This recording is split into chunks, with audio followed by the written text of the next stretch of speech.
ओम श्री गणेशाय नमः। ओम नमो भगवते हनुमते नमः। आदरणीय माताओं, बहनों और भक्तजनों, आज हम सभी यहाँ एक अत्यंत पावन, करुणामयी और विश्वास से भरी कथा को सुनने के लिए एकत्र हुए हैं। यह कथा केवल शब्दों का समूह नहीं, बल्कि माँ की ममता, शिशु की रक्षा और प्रभु हनुमान की कृपा का जीवंत प्रमाण है। साथियों, गर्भकाल स्त्री के जीवन का सबसे संवेदनशील और पवित्र समय होता है। इस समय माँ के मन में कभी आनंद होता है तो कभी भय, कभी आशा होती है तो कभी अनजानी चिंता। ऐसे समय में यदि किसी का सहारा सबसे अधिक प्रभावशाली होता है तो वह है ईश्वर पर अटूट विश्वास। हनुमान जी केवल बल और पराक्रम के प्रतीक नहीं हैं, वे रक्षक, संरक्षक और भक्त वत्सल भी हैं। वे उस माँ की पुकार अवश्य सुनते हैं जो अपने गर्भस्थ शिशु की रक्षा के लिए सच्चे हृदय से प्रार्थना करती है। कहा जाता है, जहाँ भय होता है वहाँ हनुमान जी का नाम ढाल बन जाता है। जहाँ संकट होता है वहाँ उनकी भक्ति कवच बन जाती है। आज की यह कथा हमें यह सिखाती है कि जब मनुष्य की सारी शक्ति, उपाय और साधन समाप्त हो जाते हैं, तब भक्ति ही सबसे बड़ा उपाय बनती है। कथा प्रारंभ करने से पहले आइए हम सब अपने मन को शांत करें, अपनी आंखें बंद करें और अपने हृदय में लाल ध्वजधारी, गदा धारण किए अंजनी पुत्र हनुमान जी का स्मरण करें। अब श्रद्धा से यह प्रार्थना करें, हे पवन पुत्र हनुमान, आप बल के सागर हैं, आप संकट मोचन हैं, आप सभी माताओं और गर्भस्थ शिशुओं की रक्षा करने वाले हैं। आज जो कथा हम सुनने जा रहे हैं वह हमारे हृदय में विश्वास, शांति और सुरक्षा का भाव भर दे। भक्तजनों, यह कथा उन सभी माताओं के लिए है जो संतान की कामना कर रही हैं, जो गर्भवती हैं या जो अपने परिवार के मंगल के लिए प्रार्थना करती हैं।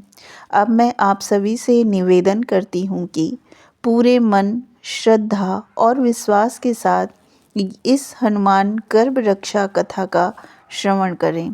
तो आइए अब आरंभ करते हैं पवन पुत्र हनुमान जी की अद्भुत गर्भ रक्षा कथा। प्राचीन काल की बात है। त्रेता युग में किष्किंधा पर्वत के निकट एक दिव्य पवित्र वन था।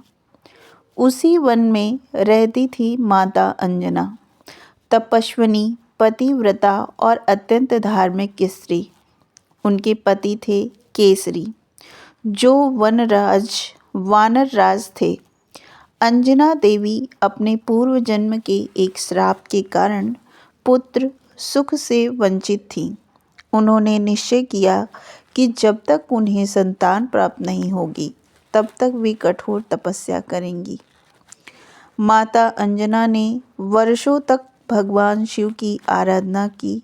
वे दिन रात उपवास रखती, केवल फल मूल ग्रहण करती और ओम नमः शिवाय का जाप करती। उनकी तपस्या इतनी कठोर थी कि तीनों लोकों में उसकी चर्चा होने लगी। एक दिन भगवान शिव प्रसन्न होकर प्रकट हुए और बोले, वत्से अंजनी, तुम्हारी तपस्या से मैं अत्यंत प्रसन्न हूँ, वर मांगो। माता अंजना ने हाथ जोड़कर कहा, हे प्रभु, मुझे ऐसा पुत्र दीजिए जो अपराजय, बलवान, बुद्धिमान और धर्म की रक्षा करने वाला हो। भगवान शिव ने वरदान दिया, तुम्हें मेरा अंश रूप एक महान पुत्र प्राप्त होगा जो आने वाले समय में संसार की रक्षा करेगा। उसी समय पवन देव भी वहां उपस्थित थे।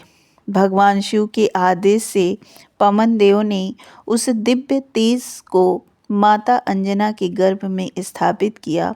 इस प्रकार माता अंजना गर्भवती हुई।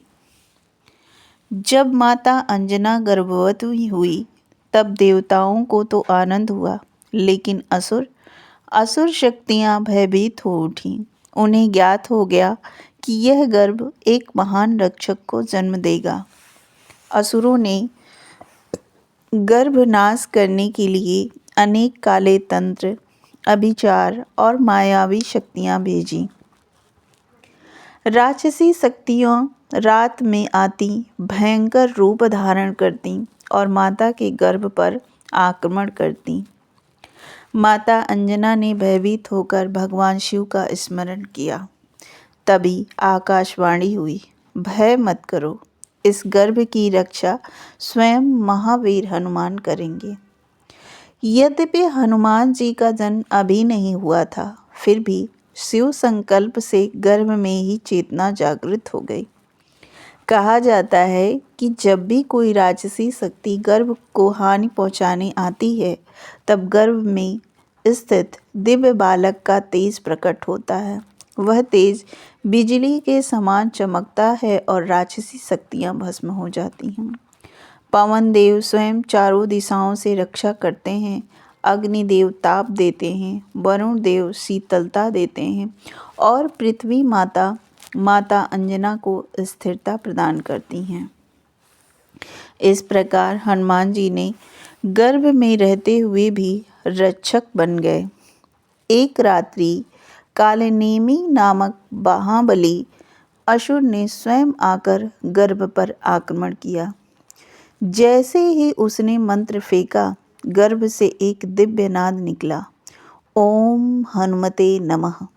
उस नाद से ही कालनेमी मूर्छित होकर धरती पर गिर पड़ा। देवताओं ने पुष्प वर्षा की और कहा, धन्य है यह गर्भ जिसमें स्वयं महावीर स्थित हैं। जन्म का शुभ समय।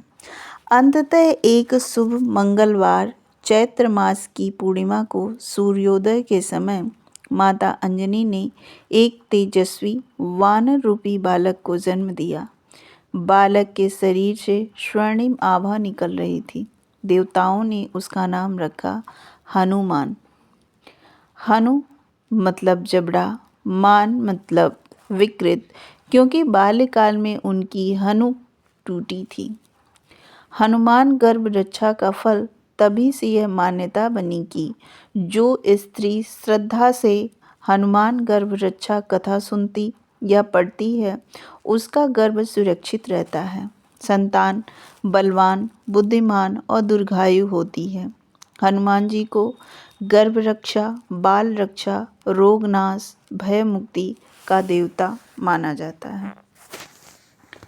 इस कथा को सुनने वाले सभी श्रोताओं से मेरा हाथ जोड़कर निवेदन है कि आप लोग हमारे चैनल को लाइक, शेयर और सब्सक्राइब करें। आगे आपको किस विषय पर कौन सी कथा सुननी है, इसका भी आप लोग कमेंट में ज़रूर करें, जिससे हम आप लोगों के लिए ऐसे ही कथा, मंत्र, भजन सब कुछ प्रस्तुत करें। धन्यवाद। जय हनुमान।